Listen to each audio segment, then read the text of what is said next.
Now, the sixth is not an extremely consonant interval, right? But if we did a little magic, we could make this sound more consonant. Let's hear it without some magic.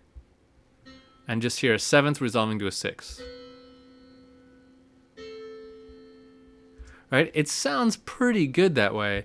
But if I this is getting kind of a little bit more advanced. But what I could do is reinforce this chord. Let me throw an A on the bottom also. So what this is going to now feel like is not like this note is the root, the C is the root. It's going to feel like it's an A minor chord, in which case it will be more pleasurable. So just by emphasizing that A at the bottom, I made it feel like an A minor chord and not a C major chord. So more on that when we talk about counterpoint. Let's look at a minor seventh. A minor seventh could do kind of the same two things. It can go up to an octave or down to a sixth.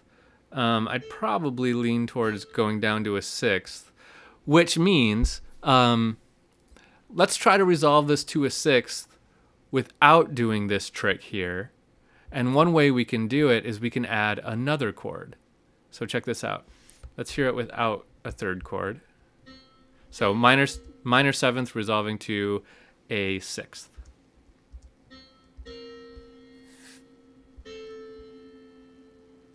Okay? Now, this isn't completely resolved to me. It's not bad. It's not a really sharp distance. But what if I added a third chord and went down to a fifth? Now, the minor seventh resolves to a sixth, which resolves to a fifth.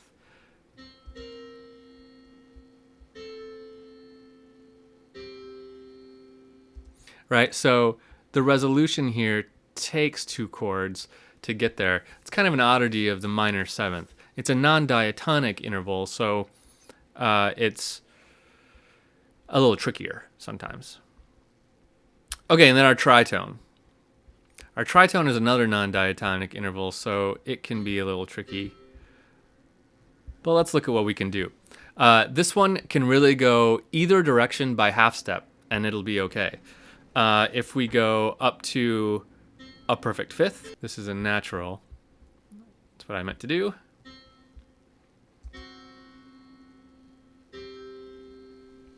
Okay, that works. We can also take it down to a fourth if we wanted.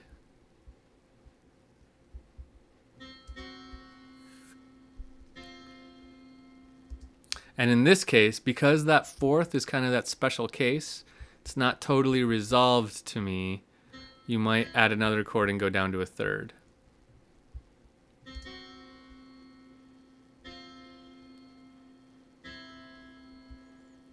Right, and this has kind of a conclusion feel to it. So there's a lot of different ways we can resolve dissonant intervals. But the thing to remember is what makes a dissonant interval is a need to resolve. It sounds like it wants to resolve, which means it wants to go somewhere else to a consonant interval. And there are a number of different ways we can get there. Now, for now, what I've walked you through here is kind of a free form. We can go here, we can go there.